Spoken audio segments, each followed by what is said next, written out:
It is very important to know how the muscular system works and how it is used in everyday life to help overcome injuries or pains and allow maximum movability. Firstly, there are 7 key functions of the muscular system, of which these are movement, breathing, posture, heat contraction, heat production, constriction of blood vessels, and communication. Firstly, in terms of movement, the muscular system is vital to allow movement. This is because the muscular system is attached to the skeletal system, meaning that without the movement and support the muscular system provides, we would not be able to move. This is clear in all examples of sports, as all sports will require movement, and this is allowed through the muscular system. Secondly, breathing. This is vital in terms of breathing all working muscles with oxygen. In addition, this also clears out CO2 from the body, which causes damage to the muscles, and oxygen in all the muscles, which allows them to work. Once again, all sports will require oxygen in your muscles to allow them to work efficiently. Moving on, posture. Posture links into the skeletal system in the sense that it is needed for support and protection of the muscular system. This is also needed in all sports, especially high intensity impact sports such as rugby, as the body needs support and protection. For example, when your rib cage protecting your vital organs during a rugby tackle. Heat production. This is needed to keep the body regulated at a correct and healthy temperature.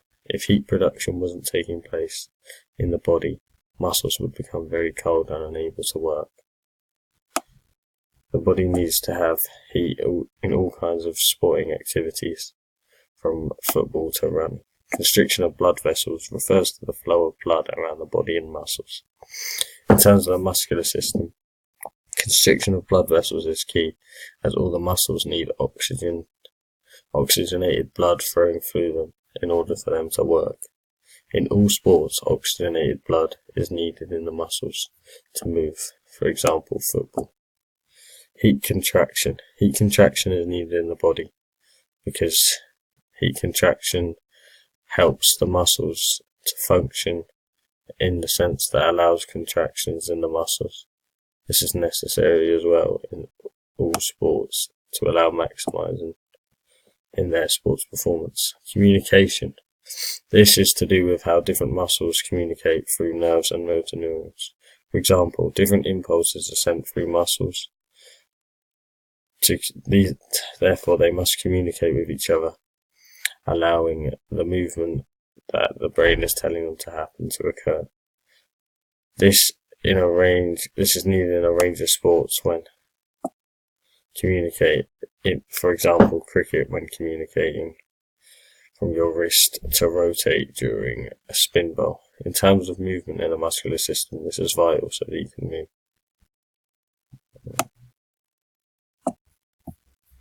Moving on, the characteristics of muscles. There are 4 key characteristics that include excitability, extensibility, elasticity, and contractility. The term excitability in terms of muscles relates to when the muscle is contracting. This term is known as the ability to contract your muscles by responding to stimulus delivered by nerves and motor neurons, allowing them to contract. In terms of sport, muscle excitability is needed when contracting, for example, lifting a heavy weight as a weightlifter. Muscle extensibility is the process of a muscle stretching or extending.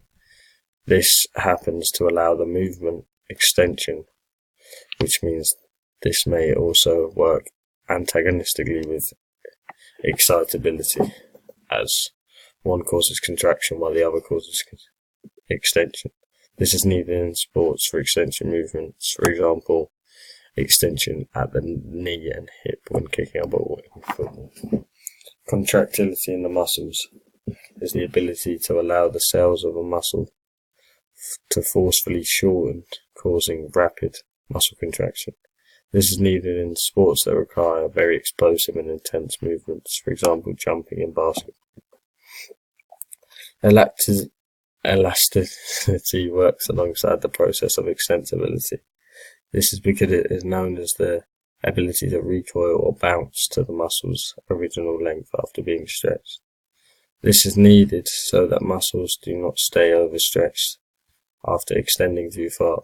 This works alongside extensibility, as if this process didn't exist, the need for elasticity would be less, as it occurs after the muscle has been already stretched. Moving on to the types of muscle tissue, there are 3 types of muscle tissue. These are cardiac, smooth, and skeletal muscle tissue. In terms of looks, all of these muscle tissues will appear different in different ways. For example, skeletal muscle tissue appears striped and is shaped as long and rod-like, and these long rods can also be up to 30 centimeters long. Similarly to this, cardiac muscle tissue does appear striped. However, it's different in the sense that cardiac tissue is uni or binuclear. This is because it allows impulses to spread better. Smooth muscle tissue is shaped as what is known as a fusiform shape and has only one nucleus. These types of muscle tissues can also be found in different places in the body. For example, skeletal muscle tissues are found attached to the bones, acting as levers, whereas cardiac muscle tissue is located in the heart, and smooth muscle tissue can be found around blood vessels and all hollow organs. Skeletal tissue is regulated as voluntary via the central nervous system. This means that we control when we want certain parts of the skeletal system to contract. On the other hand, cardiac tissue is involuntary regulation, meaning the heart is always beating without thought, as well as this smooth muscle tissue also contracts involuntarily. The speed in which these muscles contract can differ as well. For example, skeletal muscle tissue varies in the speed it contracts at, whereas cardiac muscle tissue contracts in a slow, rhythmic way. And finally, smooth muscle tissue will also contract very slowly. In terms of fatigability, both cardiac and smooth muscle tissue cannot fatigue, as they have to work involuntarily and constantly. On the other hand, skeletal muscle tissue can fatigue. This is apparent when taking part in physical activity for a certain amount of time. Experience things such as cramps.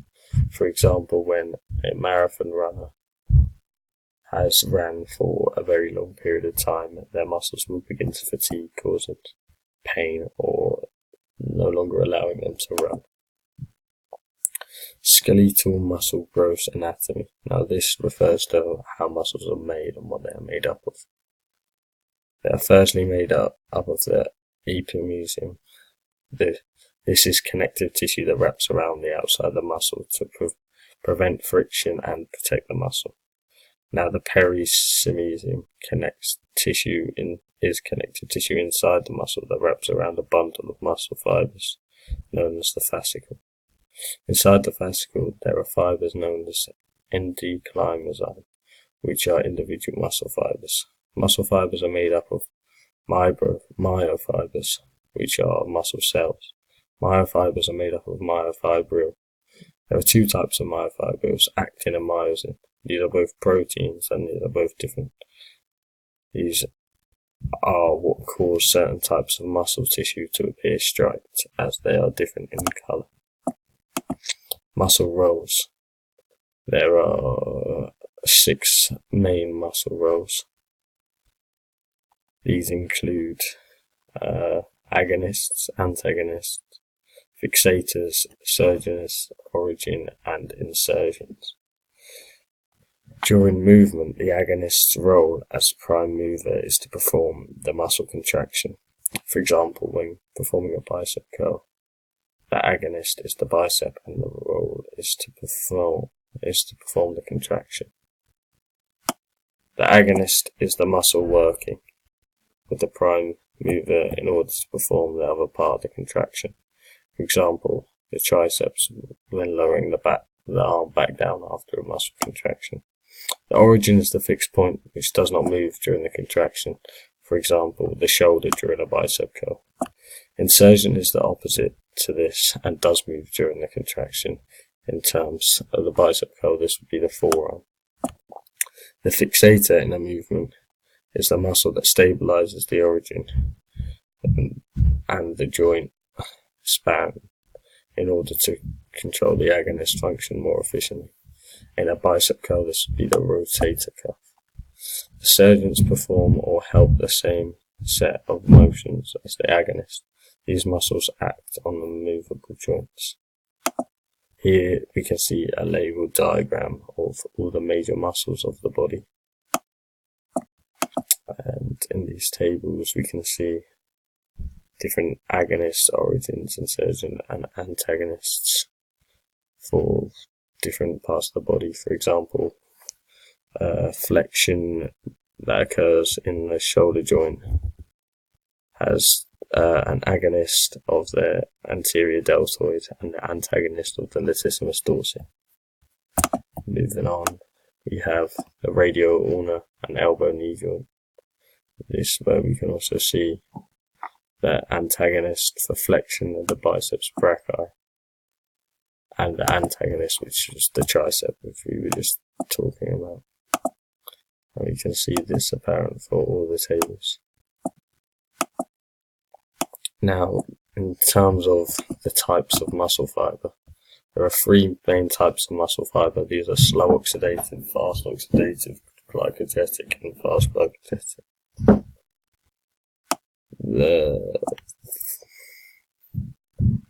There are three types of muscle fiber that are necessary for different aspects of sport performance. These fibers are all structured differently to allow them to perform the function. Firstly, slow oxidative fibers work aerobically and require oxygen to function. These kind of fibers are needed in sports performers who require endurance and stamina. In addition, they are also helpful to this as they provide less fatigability, meaning that muscles can work for longer periods of time. This would be useful for someone such as a marathon runner. Fast oxidative glycolytic fibers work using both glucose and oxygen. These types of fibers are needed for performers who need good muscular endurance as well as being able to work anaerobically and at a pace. This means that they fatigue at a faster rate than slow oxidative. People like 800-meter runners would need high amounts of these fibers. Fast glycolytic fibers require no oxygen but glucose to function and are used for very intense power requiring explosive movements. This means that they fatigue very quickly and do not allow for a very long contraction. These type of fibers are used for performers such as sprinters. Muscle contraction. Muscle contraction takes place when the neuron from a nerve is spread into muscle fibers. Now this happens through the process of when the neuron meets the myelin, it performs something known as saltatory conduction to get over the myelin, where it then goes into the vesicle and then into the presynaptic membrane, where it travels over the synapse into the receptor site and then into the muscle fibers. Sliding filament theory is their explanation for how muscles contract to produce force. The actin and myosin within the sacrums of the muscle fibers bind together to create cross bridges and slide past one another, each other, creating a contraction. This happens after muscle contraction has spread into the muscle fibers, and this allows the contraction to take place. A neurotransmuscular junction. This is where the nerve and the muscle both meet.